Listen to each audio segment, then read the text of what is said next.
ہم سورہ البقرہ کی تفسیر کر رہے ہیں اور آیت نمبر 197 پر ہیں، تو ہم شروع کرتے ہیں۔ اعوذ باللہ من الشیطان الرجیم، بسم اللہ الرحمن الرحیم۔ الحج اشہر معلومات، فمن فرد فیہن الحج فلا رفث ولا فسوق ولا جدال فی الحج، وما تفعلوا من خیر یعلمہ اللہ، وتزودوا فإن خیر الزاد التقوی، واتقونی یا اولی الالباب۔ الحج اشہر مہینے ہیں، معلومات جانے بوجھے مہینے ہیں۔ حج جو ہے وہ جانے بوجھے مہینوں میں ہوتا ہے۔ دیکھیں حج کے اصل دن تو صرف کتنے ہیں؟ 8 ذی الحج سے لے کر انسان حج کے جو تمام رسومات ادا کر لیتا ہے تو زیادہ سے زیادہ 13 ذی الحج کو فارغ ہو جاتا ہے، 12 ذی الحج کو فارغ ہو جاتا ہے۔ لیکن اللہ تعالیٰ فرمائے کہ حج کے مہینے فرما رہے ہیں، اللہ تعالیٰ دن نہیں فرما رہے۔ تو حج کے مہینے کن مہینوں کو سمجھا جاتا ہے؟ شوال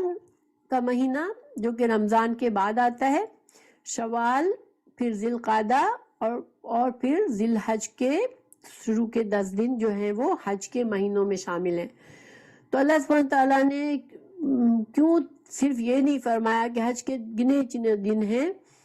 کیونکہ اس کی علماء نے ڈیفرنٹ وجوہات بتائی ہے۔ پہلی وجہ یہ کہ حج ایک عظیم عبادت ہے، تو اس میں چونکہ ان مہینوں میں انسان جب حج کے لیے انسان کو جانا ہوتا ہے تو پہلے سے بہت سے لوگوں کو دیکھیں، پہلے زمانے میں تو بہت پہلے نکلنا پڑتا تھا، اس لیے کہ سفر مشکل ہوتا تھا، اتنا فاسٹ سفر نہیں ہوتا تھا۔ تو جب انسان ان مہینوں میں حج کے لیے نکلتا تھا تو گویا کہ جس طرح نمازی وضو کر کے نماز کے لیے نکلتا ہے مسجد کی طرف جانے کے لیے، تو اس کو اللہ سبحانہ تعالیٰ کا اجر و ثواب اسی طرح ملتا ہے جیسے وہ نماز میں ہے۔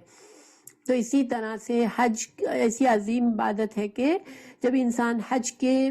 ارادے سے نکلتا ہے تو وہ گویا حج کی عبادت میں ہی مشغول ہوتا ہے۔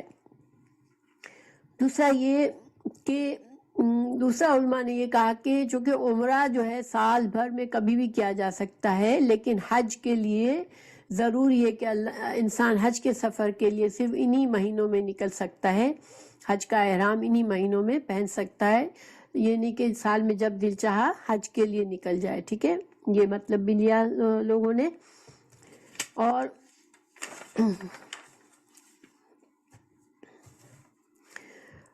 تو یہ سارے مطلب بھی لیے جا سکتے ہیں کہ حج جو ہے وہ عظیم عبادت ہے،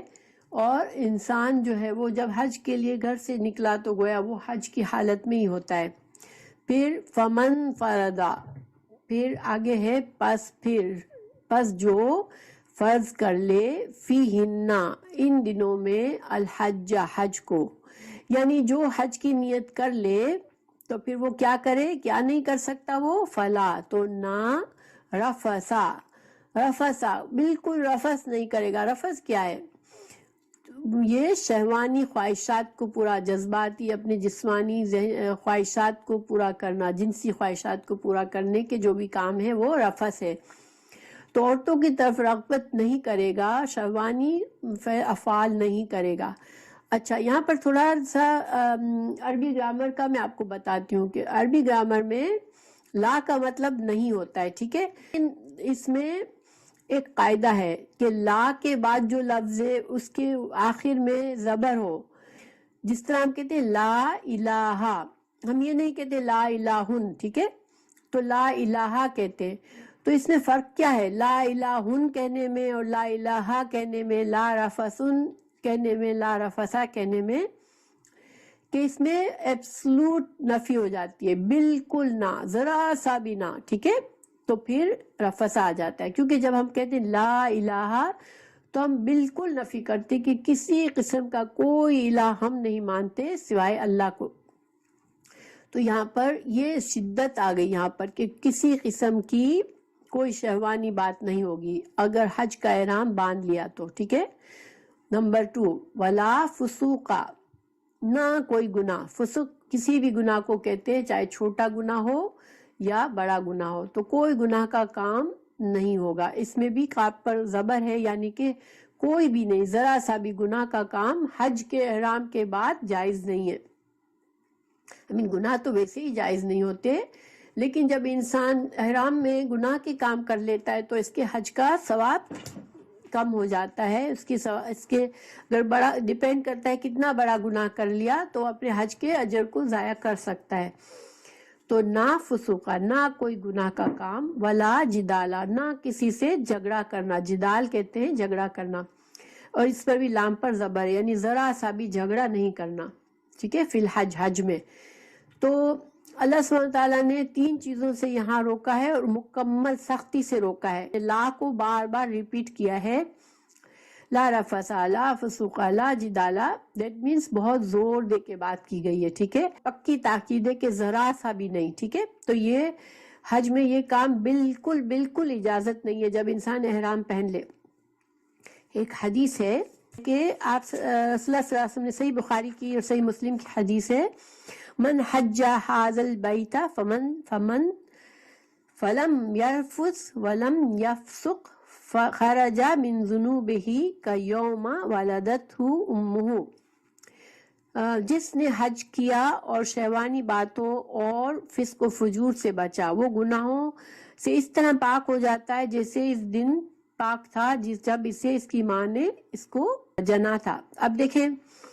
کہ انسان اگر ایسا حج کرتا ہے اتنی احتیاط کے ساتھ کہ کوئی قسم کی ان کاموں میں سے کوئی کام نہیں کرتا، تو وہ کیسا پاک صاف ہو جاتا ہے گناہوں سے، جیسے کہ ابھی پیدا ہوا ہے، ٹھیک ہے، اتنا پاک ہو جاتا ہے وہ گناہوں سے۔ تو یہ اللہ سبحانہ تعالی ہم سب کو ایسے حج کی توفیق دے کہ انسان بالکل پاک صاف ہو جائے گناہوں سے۔ اور جب انسان ایسا حج کرتا ہے تو اس کو اللہ تعالیٰ کی ایک برکت اور توفیق یہ حاصل ہوتی ہے کہ وہ اللہ تعالیٰ اسے بچاتے ہیں آئندہ بھی گناہوں سے۔ آپ نے دیکھا ہوگا بعض لوگ حج کر کے بالکل بدل جاتے ہیں، آتے ہیں تو ان کی زندگی بدل جاتی ہے، اور بعض لوگوں کو کچھ بہت زیادہ فرق نہیں پڑتا، وہ جیسے پہلے تھے ویسے ہی ہو جاتے ہیں، وہی گناہ میں بزی ہیں، وہی لاپرواہی دین سے، وہی کوئی دین میں انٹرسٹ نہیں۔ تو کیوں ایسا ہوتا ہے؟ کیونکہ اگر حج تمہارا قبول ہوا ہے تو اس کی ایک نشانی یہ بھی ہے کہ انسان محفوظ بھی ہو جاتا ہے، آئندہ کے لیے بھی اللہ اسے توفیق دے دیتا ہے کہ وہ اللہ کے دین پر جم جاتا ہے، نیکی کے کاموں میں جمنے لگتا ہے۔ تو انسان کو کوشش بھی کرنی چاہیے کہ اگر حج کا اللہ نے دی ہے توفیق تو حج کے بعد اپنے اعمال پر بہت زیادہ نظر رکھے اور اس راستے پر پھر نہ چلے جس پر پہلے تھا، ٹھیک ہے۔ تو وما تفعلوا، اور جو تم کرو گے، من خیرن کوئی بھلائی، یعلمہ اللہ، جان لے گا اللہ۔ یہاں پر بھی ایک گرامر کا پوائنٹ سمجھ لیں،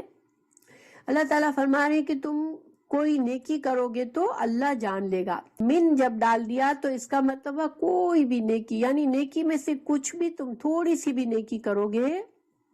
تھوڑا سا بھی اچھا کام کرو گے تو اللہ دیکھ رہا ہے، اللہ جانتا ہے، اللہ تم کو اس کا اجر دے گا، ٹھیک ہے۔ تو یہ من سے کیا فائدہ ہوا کہ کوئی چھوٹی سے چھوٹی نیکی بھی کرو گے تو اللہ تعالیٰ دیکھتا ہے، یعنی کہ اس کو زیادہ وسیع کر دیا کہ نیکی جو ہے، کوئی انسان یہ نہ سمجھے کہ میں بہت بڑا زیادہ صدقہ کروں یا بہت بڑا عمل کروں جب مجھے اس کا اجر ملے گا، نہیں، چھوٹی سی چیز بھی کرو گے تم نیکی میں سے، کہ کوئی راستے میں تم جا رہے ہو، تمہیں کو ایسا لگا کہ کوئی ایسی چیز پڑی ہے جس سے کسی کو ٹھوکر لگ سکتی ہے تو اس کو ہٹا دیا، تو یہ کوئی معمولی سی بات ہے، لیکن وہ بھی اللہ تمہیں اس کا بھی اجر دے گا، چھوٹی سے چھوٹے کام میں اللہ تمہیں اجر دے گا۔ تو اس لیے جب حج کے لیے انسان جائے، عمرے کے لیے جائے، تو بہترین اپنے انداز میں جائے اور اپنے ساتھیوں جو بھی لوگ ہوں ان کے لیے بہت زیادہ ہیلپ فل اور اچھا انسان بن کر جائے، کیونکہ اللہ تعالیٰ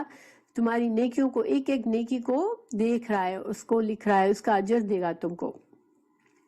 پھر آگے اللہ تعالیٰ فرما رہے ہیں وَتَزَوَّدُوا، اور تم زیادہ راہ لے لو۔ زیادہ راہ اردو میں بھی ہم کہتے ہیں وہ سامان جو کہ انسان کو، جس کو سفر میں انسان کو ضرورت ہوتی ہے، ٹھیک ہے، اس کو زیادہ راہ کہتے ہیں۔ تم زیادہ راہ لے لو، فَإِنَّ، تو بے شک، خیرہ، بہترین، الزاد، راہ زاد راہ تقوا تقوا ہے، واتقونی اور ڈرو مجھ سے یا اولی الالباب اے عقل والو۔ اب اللہ سبحانہ تعالیٰ نے ایک اور حکم دیا کہ حج کے دوران بعض لوگ کہتے ہیں ہم تو اللہ والے ہیں، ہم کو نہیں پرواہ، ہمیں اللہ تعالیٰ ہمیں دے دے گا، ہمیں کچھ نہیں، سامان کی فکر نہیں کرنی، بس ہم حج کے لیے جانے، اب اللہ ہی ہمارا خیال رکھے گا، ٹھیک ہے۔ اللہ تعالیٰ اس کا یہاں منع فرما رہے ہیں ہمیں۔ اللہ تعالیٰ فرما رہے ہیں کہ نہیں، تم سامان اپنا سفر کا ساتھ لے کر جاؤ، اللہ پر توکل ٹھیک ہے وہ تو ضروری ہے، لیکن تم سامان کا تم دیکھو تمہاری سمجھ کے مطابق تمہیں جن چیزوں کی سفر میں ضرورت ہے، جو تمہیں پیسہ چاہیے، جو چیزیں تمہیں سفر میں تمہاری ضرورت ہوگی اس کو ساتھ لے کر جاؤ۔ ایسا نہ ہو کہ تم کو پھر لوگوں کے آگے ہاتھ پھیلانا پڑے، کیونکہ یہ اسلام میں پسندیدہ نہیں ہے کہ لوگوں کے سامنے تم ہاتھ پھیلاؤ۔ تو یہاں پر تقویٰ کیا ہے کہ انسان اپنے خود کفیل ہو تو جائے، اپنے سامان ساتھ لے کر جائے تاکہ زیادہ سے زیادہ اپنا انتظام صحیح کر کے جائے کہ دوسروں پر بوجھ نہ بڑھے، دوسروں کے اوپر اس کو مانگنا نہ پڑے۔ اور پھر دوبارہ سے تقویٰ کا حکم دیا کہ تمام حج کے معاملات میں اللہ سے ڈرتے ہوئے کرو، اللہ کو ذہن میں رکھ کے کرو کہ اللہ میرے ہر عمل کو دیکھ رہا ہے اور میں اللہ کے لیے خالص کر رہا ہوں یہ کام، تو بہترین طریقے سے کروں۔ اولی الالباب عقل والو، اگر تم کو عقل ہے، سمجھ ہے، تو پھر تم اس طرح سے کرو۔ پھر ہے لیسا نہیں ہے، علیکم تم پر، جناحن کوئی گناہ، ان یہ کہ تابتغوا تم تلاش کرو، فضلن فضل، من ربکم اپنے رب کی طرف سے۔ اچھا یہاں پر اب اللہ تعالیٰ نے پہلے ہمیں سمجھا دیا کہ اللہ سے تقویٰ کر کے تم حج کرو، اب ہمیں اجازت بھی دی کہ تم پر کوئی گناہ نہیں ہے اگر تم حج کے سفر میں، نیت تو تمہاری حج کی ہے، اللہ کے لیے حج کرنا چاہ رہے ہو، دل میں تقویٰ بھی ہے، تم سارے احکامات بھی فالو کر رہے ہو، لیکن اگر تم تھوڑا سا تجارت کا سامان لے کر جانا چاہ رہے ہو، تھوڑی سی تجارت بھی وہاں کرنا چاہ رہے ہو، اپنے لیے روزی بھی چاہتے ہو وہاں پر، تو کوئی بات نہیں، اتنے سارے لوگ وہاں ہوتے ہیں، اور اگر لین دین اور تجارت اگر تھوڑی سی تمہیں ٹائم ملتا ہے تو تم کر لیتے ہو، تو اللہ تعالیٰ نے اس کی اجازت دی ہے۔ حج کے زمانے میں پہلے تو صرف تجارت کے مقصد سے بھی بہت سے لوگ جاتے تھے، کہ صرف تجارت دماغ میں ہوتی تھی کہ وہاں پر حج کے ٹائم میں سب ہوتے ہیں تو ہم وہاں پر تجارت کریں گے، ٹھیک ہے، لیکن اصل نیت یہ نہیں ہو، اصل نیت حج کی ہو، لیکن اس میں اگر ہم انسان تھوڑا سا اپنے لیے تجارت کا بھی موقع ہے تو کر لے، اللہ کا فضل ہے، یہ بھی رزق بھی اللہ کا فضل ہے، تو اس میں کوئی حرج نہیں ہے۔ تو امام بخاری کی حدیث ہے کہ حضرت ابن عباس رضی اللہ فرماتے ہیں کہ عکاظ، مجنہ اور ذوالمجاز دور جاہلیت کے بازار تھے۔ حج کے زمانے میں لوگ ان بازاروں میں تجارت بھی کرتے تھے، اسلام آنے کے بعد مسلمانوں نے موسم حج میں ان بازاروں میں تجارت کرنا مکروہ سمجھا کہ نہیں، اب ہم تجارت بالکل نہیں کر سکتے، تو اللہ سبحانہ تعالیٰ نے یہ آیت نازل فرمائی کہ نہیں، تم تجارت اب بھی کر سکتے ہو، اگر تمہارا اصل مقصد حج کا ہے تو تجارت میں کوئی حرج نہیں ہے، یہ اللہ کا فضل ہے، رزق اللہ کا فضل ہے۔ فَإِذَا پھر جب افضتم تم پلٹو، من عرفات عرفات سے، فاذکروا اللہ تو ذکر کرو اللہ کا، عند المشعر الحرام مشعر الحرام کے پاس اللہ کا ذکر کرو۔ مشعر الحرام کیا ہے؟ اس کو ہم مزدلفہ کہتے ہیں، ٹھیک ہے، تو اس کی تفصیل یہ ہے، وَاذْكُرُوهُ اور یاد کرو اللہ کو، کما کیونکہ اس نے ہداکم ہدایت دی تم کو، تو اب جو ہے وَإِن كُنتُمْ اور اس سے پہلے تھے تم، من قبل ہی اس سے پہلے، لَمِنَ الضَّالِّينَ تم گمراہ تھے، تمہارے پاس راستہ تمہیں بھول گئے تھے، اللہ نے تمہیں صحیح ہدایت دی، اللہ نے تمہیں حج کا صحیح طریقہ بتایا، اللہ نے تمہیں اسلام کی توفیق دی، تو تم اللہ کو یاد کرو۔ تو حج کو تھوڑا سا میں پڑھ کے بتاتی ہوں کہ کیا ہوتا ہے۔ 9 ذی الحج کو زوال آفتاب سے غروب شمس تک میدان عرفات میں وقوف کرنا ہوتا ہے۔ 9 ذی الحج کو جیسے ہی سورج کا زوال شروع ہوتا ہے، یعنی کہ ظہر کا ٹائم ہونے لگتا ہے، شروع ہوتا ہے، تو حاجی عرفات میں پہنچتے ہیں اور وہ وہاں پر قیام کرتے ہیں، اللہ سے دعائیں مانگتے ہیں، عبادات کرتے ہیں۔ پھر جیسے ہی سورج غروب ہوتا ہے تو بغیر مغرب پڑے ہوئے وہاں سے عرفات سے نکلتے ہیں، ٹھیک ہے۔ پھر کیا کرتے ہیں، مزدلفہ میں جاتے ہیں اور مزدلفہ میں مغرب کی 3 رکعت اور عشاء کی 2 رکعت قصر پڑھتے ہیں جمع کر کے، یعنی کہ دونوں نمازوں کو جمع کر کے پڑھتے ہیں۔ پہلے مغرب کی 3 پڑھی اور بغیر سنت پڑھے ہوئے پھر 2 عشاء کی نماز پڑھتے ہیں، اور 1 اذان اور 2 اقامت کے ساتھ یہ نمازیں پڑھی جاتی ہیں، یعنی ایک بار نماز اذان ہوتی ہے پھر اقامت دونوں کی الگ الگ ہوتی ہے، دونوں نمازوں کی۔ مزدلفہ ہی کو مشعر الحرام کہا گیا کیونکہ یہ حرم کے اندر ہے، ٹھیک ہے۔ پھر یہاں ذکر الہی کی تاکید کی گئی، یہاں رات گزارنی ہے، فجر کی نماز ارلی بہت اندھیرے میں پڑھنی، یعنی کہ فجر کی نماز اول وقت میں پڑھی جاتی ہے، پھر طلوع آفتاب تک ذکر میں مشغول رہا جاتا ہے، اور طلوع آفتاب کے بعد مینا میں جایا جاتا ہے، ٹھیک ہے۔ تو یہ اللہ تعالیٰ نے یہاں پر ہمیں بتایا کہ عرفات کے بعد مزدلفہ میں جانا ہے، وہاں پر ذکر اذکار کرتے رہنا ہے، اور پھر جب طلوع آفتاب ہو تو پھر مینا میں جانا ہے وہاں سے۔ اور اللہ تعالیٰ یہ بھی فرمایا یہاں پر کہ یہ ساری تمہیں دین کے طریقے، دین کے عبادات کے طریقے اللہ نے تمہیں سکھائے، ورنہ تم گمراہی میں پڑے ہوئے تھے۔ پتہ نہیں کیسے مشرکانہ طور پر حج کرتے تھے لوگ، خانہ کعبہ میں ننگے ہو کے طواف کرتے تھے، بتوں کو رکھ دیا تھا، تو تم گمراہی میں تھے، لیکن اللہ تعالیٰ نے تم کو صحیح ہدایت دی ہے۔ پھر اللہ تعالیٰ فرما رہے ثم پھر افیدو تم پلٹو من حیثو جہاں سے افادا پلٹتے ہیں الناس لوگ، واستغفر اللہ اور اللہ سے بخشش طلب کرو، ان اللہ بے شک اللہ تعالیٰ غفور رحیم، اللہ تعالیٰ بہت بخشنے والا مہربان ہے۔ اس آیت کے بارے میں کہا جاتا ہے کہ جو قریش تھے جب جہالت میں اسلام سے پہلے وہ عرفات میں نہیں جاتے تھے، وہ اپنا حج کرتے تھے، وہی مشرکانہ حج ہوتا تھا، لیکن صرف مزدلفہ میں جاتے تھے، مینا سے مزدلفہ میں جاتے تھے اور پھر خانہ کعبہ میں چلے جاتے تھے۔ اور مگر جو حج کا جو مین دن ہے، مین عبادت ہے، وہ کیا ہے؟ عرفات میں وقوف کرنا۔ تو اللہ سبحانہ تعالیٰ نے ان کو اب ان کو بتا دیا کہ نہیں، یہ والا حج صحیح نہیں تھا کہ تم عرفات میں نہیں جاتے تھے، عرفات میں جانا ضروری ہے حج کے لیے، اور عرفات مین عبادت ہے حج کی۔ باقی اللہ تعالیٰ نے فرما دیا کہ اللہ سے بخشش طلب کرو، حج ایسی عبادت ہے کہ جس میں انسان پورے گناہ اس کے معاف ہو سکتے ہیں، تو اللہ سے بے شمار اپنے ہر گناہ کی معافی مانگ لے انسان،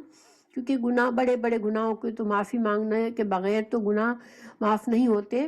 انسان کے چھوٹے گناہ تو اللہ تعالیٰ عبادتوں پر معاف کرتے رہتے ہیں، نماز پڑھتے ہیں، وضو کرتے ہیں، سارے گناہ ہمارے جڑتے رہتے ہیں، مگر بڑے بڑے گناہ بھی ہوتے ہیں۔ انسان کو استغفار کثرت سے کرنا چاہیے حج میں، اور ویسے بھی عام حالات میں بھی آپ صلی اللہ علیہ وسلم کا طریقہ تھا کہ آپ نے فرمایا کہ 100 کے قریب استغفار کرتے دن میں، اور اللہ کے رسول صلی اللہ علیہ وسلم اگر یہ کرتے تھے تو ہم کو بھی کرنا چاہیے، کانشیسلی استغفار کرتے رہنا چاہیے اللہ سے، اور اللہ تعالیٰ بہت بخشنے والا ہے۔